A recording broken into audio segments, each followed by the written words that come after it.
Sambutan ulang tahun kelahiran rasmi ke-74 yang di-Pertuan Negeri Sabah dijangka meriah dengan pelbagai pengisian istimewa sepanjang Jun ini. 7 acara utama telah dirancang oleh Jawatan Kuasa Induk Sambutan dengan penyertaan pelbagai pihak termasuk Jabatan Kerajaan, agensi swasta dan badan bukan kerajaan. Antara acara tumpuan ialah istiadat, perbarisan dan perarakan di Padang Merdeka, Kota Kinabalu melibatkan lebih 80 kontingen. Raptai penuh akan diadakan beberapa hari lebih awal bagi memastikan kelancaran dan kesiapsiagaan semua kontingen yang terlibat. Salah satu acara yang dinanti-nantikan ialah jamuan teh bersama TYT dan isteri yang akan berlangsung di Pusat Konvensyen Antarabangsa Sabah. Majlis itu bakal menghimpunkan sehingga 300 tetamu termasuk kanak-kanak istimewa dan anak-anak yatim dari pelbagai pusat jagaan. Hari Etnik Sabah yang dijadual 15 Jun pula akan meraihkan kepelbagaian budaya etnik dengan kehadiran kira-kira 800 peserta daripada pelbagai persatuan suku kaum. Memang kita akan ada bagi anugerah-anugerah pada semua penggiat-giat Hari Etnik ni. Ada kategori hadiah bagi yang selalu bertutur dalam ibunda kita supaya Hari Etnik dia punya etnisiti itu tidak hilang di telan zaman. So ini antara lain yang kita pamerkan pada hari itu.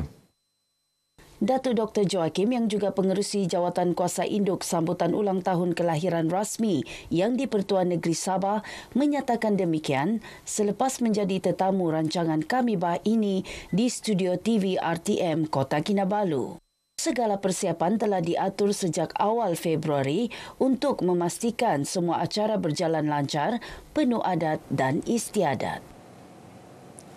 Menjadi titik mula kepada perjalanan lebih besar dalam bidang seni. Program Mahakarya Akademi Seni dan Teknologi Kreatif ASTIF Universiti Malaysia Sabah UMS mampu melahirkan lebih ramai seniman profesional. Naib Chancellor UMS, Profesor Dato' Dr. Kasim Mansur berkata, program Mahakarya memberi ruang kepada pelajar untuk menzahirkan bakat yang diasah sepanjang pengajian. Beliau berucap merasmikan Majlis Perasmian Mahakarya ASTIF UMS sesi 2025 di UMS. Menerusi sokongan Universiti, tenaga pengajar dan jaringan industri dan bimbingan tenaga pengajar, program ini turut memberi ruang kepada pelajar menzahirkan bakat yang diasah sepanjang pengajian. Pendedahan seperti ini dapat membuka laluan lebih besar dalam dunia seni dan industri kreatif dengan menjadi penyelidik dan usahawan masa depan. Mahakarya ASTIF merangkumi 5 program iaitu Opera 12, Kontra, Adikarya, Matrix Show dan konsert Maestoso yang bermula 9 Jun hingga 4 Julai ini. Harapan saya semoga kami tahun akhir dapat menyelesaikan semua projek akhir kami ini dengan baik dan semua usaha yang kami lakukan ini tidak sia-sia.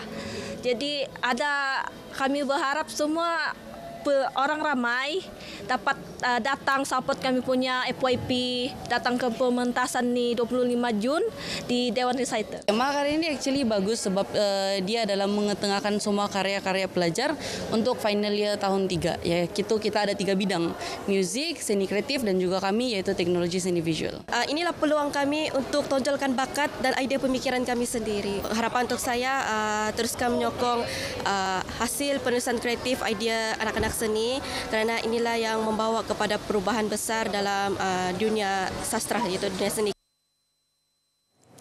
Program tuition madani akan ditambah baik agar lebih ramai golongan sasar mendapat manfaat.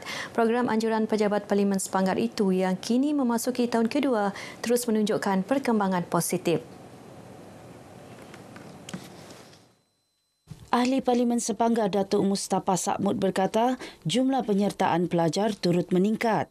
Kita mahu supaya anak-anak kita, pelajar yang agak jauh, yang sukar datang ke Pejabat Parlimen ini, mungkin kita akan ada pusat satelit untuk menempatkan mereka pusat tuition ini. Mungkin di Dun Inanam satu, di Dun Karambunai satu dan juga di Darau itu di Pejabat Parlimen lah. Datuk Mustafa yang juga Timbalan Menteri Pendidikan Tinggi ditemui media selepas menyampaikan Anugerah Pelajar Cemerlang Madani SPM 2024 Parlimen Sepanggar di Kota Kinabalu. Program tuition madani merupakan antara usaha membantu meringankan kos logistik keluarga pelajar kurang berkemampuan. Tahun ini seramai 120 pelajar telah mendaftar mengikuti program berkenaan. Justru Datuk Mustafa memohon sokongan syarikat berkaitan kerajaan dan syarikat sekitar Sepanggar untuk membantu menjayakan program tersebut. Sementara itu, seramai 386 pelajar dari 12 buah sekolah dalam Parlimen Sepanggar yang memperoleh 6A hingga 11A menerima Anugerah Cemerlang Madani SPM 2024. Juara Unduk Ngadau Kaamatan 2025 bertekad mempelajari dengan lebih dekat lagi keunikan budaya etnik di negeri ini. Tati Atitiyati Robert berkata Sabah yang memiliki lebih 30 etnik dan 200 sub-etnik kaya dengan budaya tradisi yang perlu diwarisi. Atiti yakin gelaran Unduk Ngadau yang disandang membuka ruang lebih luas kepadanya untuk berkongsi keunikan budaya etnik khususnya kepada generasi muda. Salah satu cara dia adalah kita kasih nampak kita punya keindahan sebab kalau kita tidak kenal macam mana kita mau cinta. Jadi kita kena perkenalkan dulu dengan dorang dan itu akan automatik akan bagi dorang rasa macam mau tahu dan mau kenal dengan mendalam dan cinta itu akan keluar sendirilah. Kalau dorang kenal saja tapi tidak rasa, jadi cara rasa itu melalui penganjuran beberapa aktiviti supaya dorang menjalani apa yang kami ingin sampaikan. Jadi bila dorang rasa akan sampai di hati, di sana dorang akan tahu kepentingan yang kami ketengahkan. Oh, inilah tradisiku. Mereka ditemui RTM selepas menjadi tetamu segmen Kita Cerita Kita Kongsi di Konti Sabah FM. Sementara itu, Atiti turut menasihatkan wanita muda agar tidak segan menonjolkan bakat masing-masing.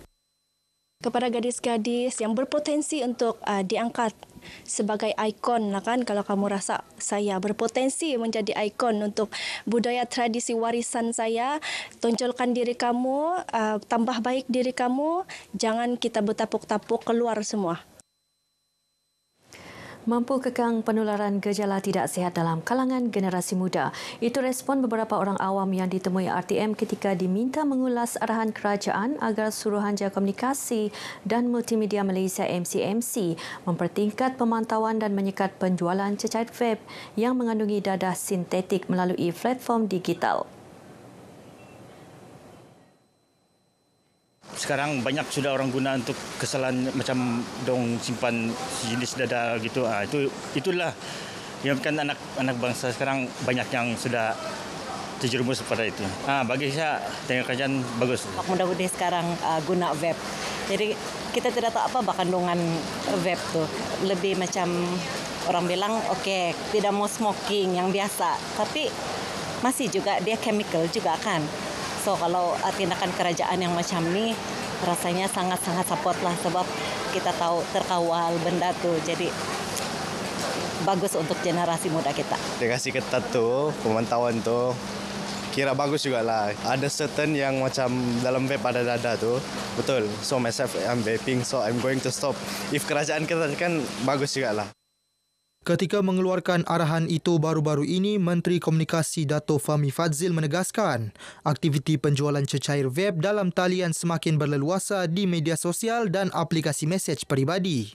Justru MCMC akan menyediakan laporan komprehensif untuk dibentangkan kepada Kementerian Kesihatan serta Jemaah Menteri. Baik, sekian paparan berita pagi Sabah kali ini. Menyusul selepas ini berita pagi Sarawak bersama Fazrul Hisham Afandi di Kuching. Dari sungai hingga segara, Palestin pasti merdeka.